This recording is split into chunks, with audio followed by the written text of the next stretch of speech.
दोस्तों, क्या पूजा करते समय आपकी आंखों से आंसू आते हैं? अगर आते हैं तो इस वीडियो को पूरा अवश्य देखें। हम आपको कुछ ऐसे रहस्य बताने जा रहे हैं जिससे आपको पता चल जाएगा कि वह कौन सी अज्ञात दैविक शक्तियां हैं जिनकी कृपा आप पर बनी है। दोस्तों, हमारे प्राचीन ग्रंथों के अनुसार शुरुआत में यह ब्रह्मांड खाली था, हर तरफ केवल अंधकार था। उसके बाद अचानक ही एक विशालकाय शिवलिंग प्रकट हुआ जिससे यह संपूर्ण ब्रह्मांड ऊर्जा से भर गया। उसके कुछ समय बाद इस ब्रह्मांड में पदार्थ का निर्माण हुआ जिसमें जल, धातु, वायु, अग्नि जैसी कई चीजों का निर्माण हुआ। इसी कारण ये माना जाता है कि इन सभी में भगवान शिव शंकर का वास है। समस्त ब्रह्मांड के कण कण में बसी हुई असीम ऊर्जा शिव ही है। शिव ही आदि है और शिव ही अंत है। दोस्तों, जब भी आप पूजा पाठ करने बैठ जाते हैं एवं ईश्वर का ध्यान करने बैठ जाते हैं तो आपकी आत्मा का कनेक्शन ईश्वर के साथ होता है। ईश्वर सर्वव्यापी है, समस्त सजीव एवं निर्जीव चीजों में उनका वास है। इसी कारण जब आपकी अंतरात्मा का ईश्वर के साथ संबंध जुड़ जाता है तो ईश्वर आपको कुछ संकेत देते हैं। ये संकेत बड़े ही साधारण होते हैं जिन पर हम दुर्लक्ष्य करते हैं और ईश्वर के संकेतों को समझ नहीं पाते।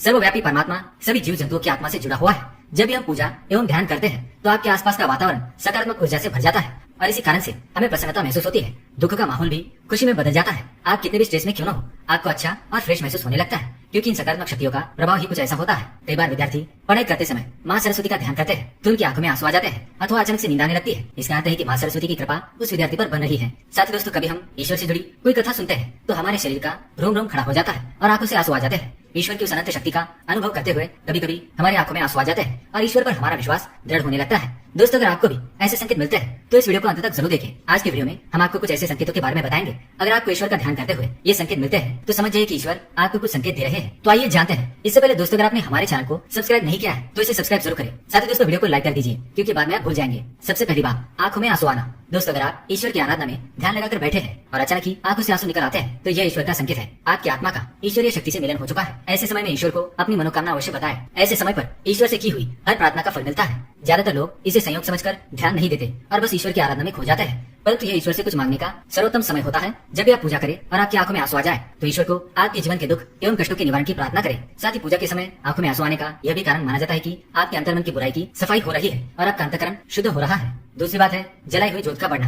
दोस्तों, अग्नि पंचतत्वों में से एक है। इसमें भगवान शिव शंकर का वास है। अगर आप पूजा कर रहे हैं और आपके सामने रखी दीपक या आरती की जोत बढ़ जाए तो यह एक ईश्वर का संकेत है कि वे आपकी पूजा और सच्ची भक्ति से प्रसन्न है। ऐसे समय पर हमें ईश्वर की प्रार्थना करनी चाहिए और अपनी मनोकामना बतानी चाहिए। तीसरी बात, धूप बत्ती का धुआं। यदि आप पूजा करते समय यह देखते हैं कि आपके द्वारा लगाई गई अगरबत्ती एवं धूप बत्ती का धुआं इष्ट देव की प्रतिमा की ओर जा रहा है तो इसका अर्थ यह है कि आपकी पूजा को ईश्वर ने स्वीकार कर लिया है। चौथी बात है फूल का गिरना। अगर आपने पूजा एवं ध्यान से पहले ईश्वर की प्रतिमा पर फूल चढ़ाया है और ध्यान एवं पूजा करते समय अगर वह फूल आपकी ओर गिरता है तो ये बड़ा ही शुभ माना जाता है। इसका अर्थ यह है कि आपकी आराधना को ईश्वर ने स्वीकार कर लिया है और वे उसका उचित फल आपको तुरंत ही प्रदान करेंगे। पांचवी बात, द्वार पर गाय का आना। भगवान शिव जी की आरती एवं पूजा के समय अगर द्वार पर गाय आती है तो ये बड़ा ही शुभ संकेत माना गया है। द्वार पर आई गाय की पूजा करें, उसे रोटी खिलाएं और नमस्कार करके अपनी मनोकामना गोमाता को बताएं। आपकी इच्छा अवश्य पूरी होगी। तो दोस्तों, ये थे कुछ संकेत। अगर आपको ऐसे संकेत पूजा करते समय मिलते हैं तो हमें कमेंट में जरूर बताएं। साथ ही दोस्तों, अगर वीडियो पसंद आए तो इसे लाइक करें, कमेंट करें और शेयर करें और हमारे चैनल को सब्सक्राइब करना ना भूलें।